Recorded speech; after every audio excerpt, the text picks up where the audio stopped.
Hello बच्चों, मैं doctor Sharda कुमारी, महारानी महेश्वर लता संस्कृत विद्यापीठ लोहना मधुबनी से। बच्चों, आज हम शास्त्री द्वितीय खंड के लिए जो है वो पूर्व में प्रारंभ किया हुआ पलासी के युद्ध के अगले भाग को हम देखेंगे। उसमें हमने जाना था पलासी युद्ध की भूमिका के बारे में। आज हम जानेंगे कि पलासी युद्ध के क्या कारण थे। तो हम देखते हैं बच्चों कि पलासी युद्ध के बहुत सारे कारण थे, जिसमें पहला अंग्रेज़ों का षड्यंत्र। अलीवर्दी खां के पश्चात जो है उसकी तीसरी पुत्री, उसको 3 पुत्री थी अलीवर्दी खां को, तो जो सबसे छोटी बेटी थी उसका पुत्र सिराजुद्दौला जो है वो बंगाल का नवाब बनता है। लेकिन सत्ता की लालच तो सबों को रहती है, और इस सत्ता की लालच के कारण जो है जो उसके अन्य पुत्रियां थी अलीवर्दी खां की, और जो अन्य रिश्तेदार थे वो उत्तराधिकारी के षड्यंत्र में लगे, उत्तराधिकारी बनने के षड्यंत्र में लग जाते हैं। और अंग्रेज़ जो है वो इस षड्यंत्र में काफ़ी रुचि लेने लगते हैं, क्योंकि हमने देखा है कि अंग्रेज़ किस तरह से जो है आर्थिक रूप से और धीरे धीरे वो राजनीतिक रूप से बंगाल पे अपना जो है वर्चस्व कायम रखना चाह रहे थे। तो अंग्रेज़ इस षड्यंत्र में जो है वो काफ़ी रुचि लेने लगते हैं, और हम देखते हैं कि अंग्रेज़ जिस तरह से एक कहते हैं कि आग में घी का काम करना, उस तरह से वो करने लगते हैं। तो अंग्रेज़ों का षड्यंत्र जो था उस आग में घी का काम कर रहा था, और ये एक बहुत बड़ा कारण था जो पलासी युद्ध के कारणों में गिना जाता है। इसका दूसरा कारण तो सहज है ही कि रिश्तेदारों एवं जो सिराजुद्दौला के रिश्तेदार थे, रिश्तेदारों एवं अपनों का विश्वासघात। जो इसके अपने रिश्तेदार थे, जो इनकी मौसी की के बेटे या फिर इसकी मौसी थी, तो वो लोग जो है जैसे अलीवर्दी खां की बड़ी पुत्री घसीटी बेगम, उसका पुत्र शौकतगंज, उसके अलावा जो है उसका दीवान राज बल्लभ, ये सभी जो है वो सिराजुद्दौला के खिलाफ थे। और तो और जो नवाब का सेनापति और अलीवर्दी का जीजा मीर जाफ़र था, वो भी नवाब बनने का तो नहीं, लेकिन नवाब के नाम से स्वयं राज्य चलाने के लिए काफ़ी उत्सुक था। और अंग्रेज़ तो इसमें रुचि ले ही रहे थे। ये लोग जो है गुप्त मंत्रणा करके किसी तरह से जो है सिराज को इस पद से हटाना चाहते थे। और हमने अंग्रेज़ों के बारे में कहा ही है कि अंग्रेज़ जो है पहला नाटक कर्नाटक में खेल चुके थे, और इस नाटक का दूसरा अंक वो बंगाल में खेलने की तैयारी में लगे हुए थे। तो जो रिश्तेदार थे सिराजुद्दौला के, जो उसके चारों ओर के जो अपने लोग थे, वो कोई भी विश्वसनीय नहीं था, और सारे लोग जो है वो इसके खिलाफ जाला बुन रहे थे और षड्यंत्र में शामिल हो रहे थे, इसके साथ विश्वासघात करने पे उतारू थे। तो ये दूसरा कारण था। तीसरा कारण हम देखते हैं दस्तक का दुरुपयोग।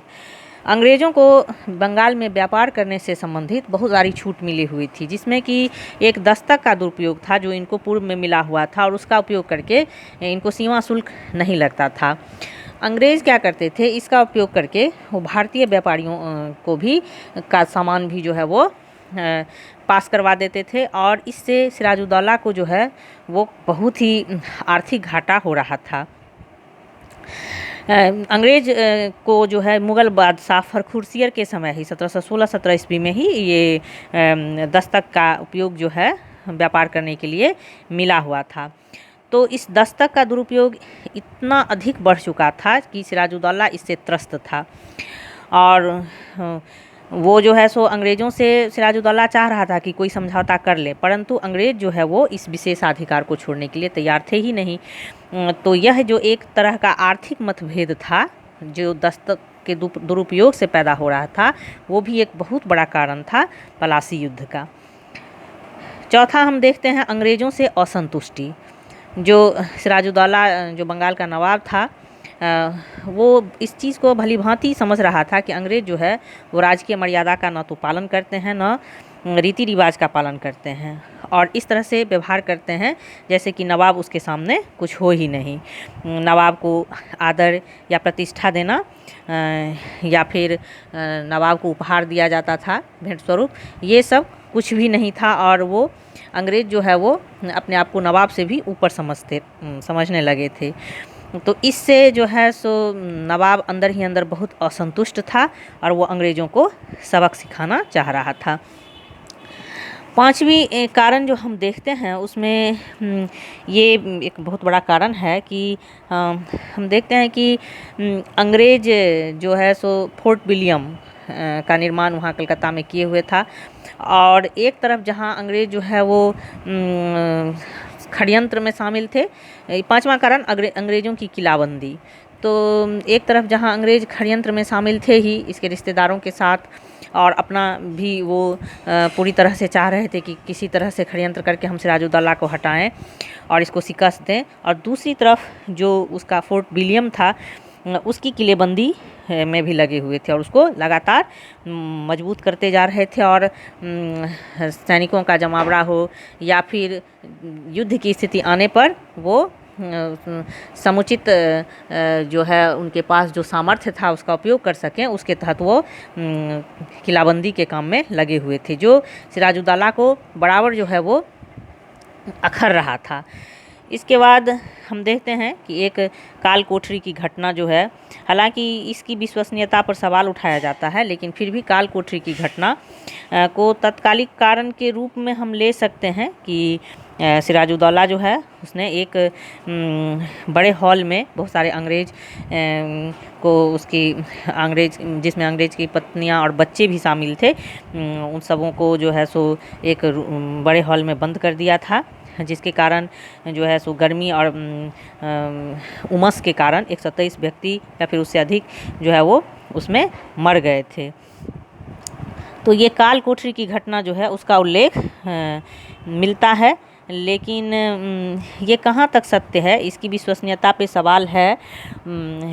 फिर भी इंग्लैंड में जो है इस घटना को बहुत बढ़ा चढ़ा करके बताया गया और कहा गया कि सिराजुद्दौला से बदला लेना चाहिए, उसने अंग्रेज़ अफसरों के साथ इस तरह का और अंग्रेज़ों के साथ इस तरह की हरकत की है। तो ये सब कारण जो है हम देखते हैं कि इन सब कारणों से पलासी का युद्ध होता है। अब आगे युद्ध के से संबंधित अन्य बातें और इसमें जो अलग चीज़ें हैं उस पर हम डिस्कशन करेंगे। आज के लिए इतना ही, धन्यवाद।